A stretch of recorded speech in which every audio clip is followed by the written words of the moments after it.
Ser adotado ou crescer sem pai ou sem a mãe é a realidade de muitas crianças ao redor do mundo. Em alguns casos, as circunstâncias tornam o reencontro bastante complicado e a busca pelas raízes pode levar anos e mais anos. Lá no Havaí, por exemplo, uma mulher perdeu o contato com o pai por cerca de 20 anos, até que o reencontro aconteceu do jeito mais inusitado, através da fotografia. Vamos conhecer esse caso? Aqui é o Luke e hoje você vai conferir 3 histórias para lá de emocionantes sobre reencontros entre pessoas desaparecidas e suas famílias. Olha, a busca pelos pais biológicos do brasileiro Edson Sanderson teve uma reviravolta graças a uma postagem no Facebook. Em uma foto, Edson segurava um cartaz escrito à mão, pedindo ajuda para que ele conseguisse encontrar a família no Brasil.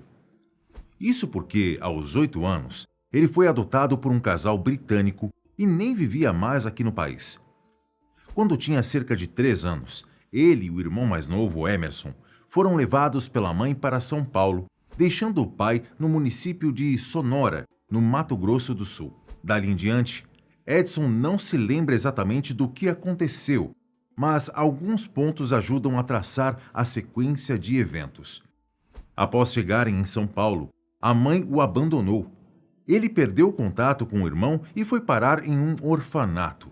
E embora Edson tivesse o costume de fugir da instituição, ele, com 8 anos na época, e outro menino mais velho foram adotados pelo casal do Reino Unido. Em poucas semanas, Edson já estava em sua nova casa, com a nova família, um novo idioma e uma vida totalmente diferente da que tinha imaginado. Só que ele sempre teve vontade de encontrar a família biológica. Um desejo que cresceu bastante depois que ele completou 18 anos, em 1998. Mas acabou que as pesquisas nesse primeiro momento não o ajudaram e Edson continuou sua vida com a vontade de conhecer suas raízes. Foi somente 20 anos mais tarde, em dezembro de 2018, que a busca finalmente deu resultados. A esposa de Edson, Catherine, teve a ideia de pedir ajuda na internet e a postagem explodiu no Facebook. Milhares de pessoas compartilharam e, em um intervalo de apenas 24 horas, ele recebeu uma ligação informando onde o pai dele estava. Foi questão de tempo até Edson viajar para o Brasil para reencontrá-lo, em um momento que ele mesmo descreveu como bastante emocionante. E mesmo com a notícia triste de que o pai dele faleceu no ano seguinte, Edson disse que se sentia contente por ele ter partido sabendo que o filho estava bem. Já a mãe dele foi encontrada na cidade de Santos e fez uma chamada via Skype com Edson, quando ele passou pelo país. O próximo caso que eu vou te contar envolve um sequestro e um reencontro depois de 32 anos. Lá na China, uma criança chamada Mao Win foi sequestrada em 1988, quando tinha apenas 2 anos de idade. Ele tinha acabado de ser pego na creche pelo pai, Mao Zhenjin, quando os dois pararam em um hotel para beber água. Bastou um momento de descuido, quando Zhenjin estava pegando um copo com água para que Win fosse sequestrado. Caso você não saiba, tanto o tráfico quanto o sequestro de bebês e crianças na China são problemas que duram anos e anos. Uma estimativa de 2015 apontou que cerca de 20 mil crianças eram sequestradas anualmente no país. Quando Mao Win passou por essa triste situação, os pais dele fizeram de tudo e mais um pouco para reencontrá-lo. Mas nada dava certo. No início, eles procuraram por toda a cidade de Xi'an, colocaram pôsteres nas ruas e até seguiram uma pista que acabou sendo um alarme falso. A certa altura das buscas, a mãe dele, Li Jinzi, deixou o emprego e produziu cerca de 100 mil panfletos do filho desaparecido, que foram distribuídos em mais de 10 províncias da China. E mesmo com tudo isso, ela não conseguiu localizar a criança. Durante esses 32 anos, Li pediu ajuda em inúmeros programas de televisão e teve centenas de pistas, mas nenhuma se mostrou a certa. 19 anos depois do sequestro, enquanto ela trabalhava no grupo Bebê Volte para Casa, Lee conseguiu juntar 29 famílias com suas crianças desaparecidas, mas nenhum sinal do próprio filho. Motivada pela esperança, ela nunca deixou de procurar e acreditar que um dia encontraria Win.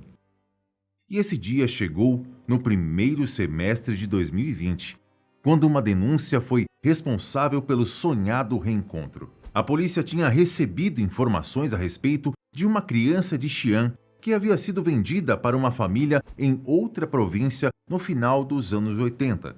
O surpreendente, o mais surpreendente, a venda tinha sido feita pelo equivalente a R$ 4.800, na cotação atual. Quando as autoridades chegaram até o rapaz, que agora tem 34 anos, um teste de DNA confirmou que o Mawin finalmente havia sido encontrado.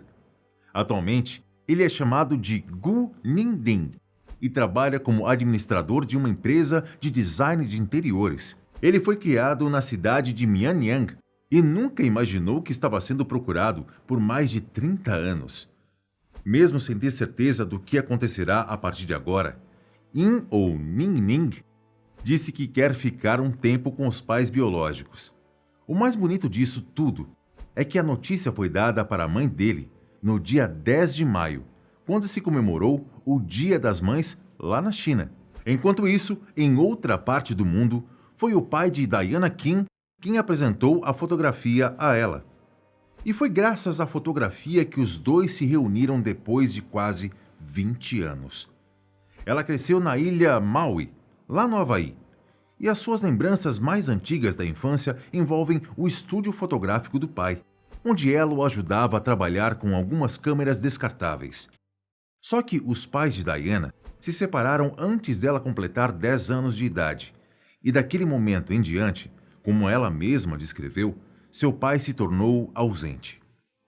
Como a situação financeira não era das melhores naquela época, Diana e a mãe tiveram que morar na casa de vários parentes e até mesmo passar alguns anos vivendo em parques, carros e na casa de amigos. Não foram tempos muito felizes, ainda mais porque pai de Diana praticamente não esteve presente durante sua adolescência.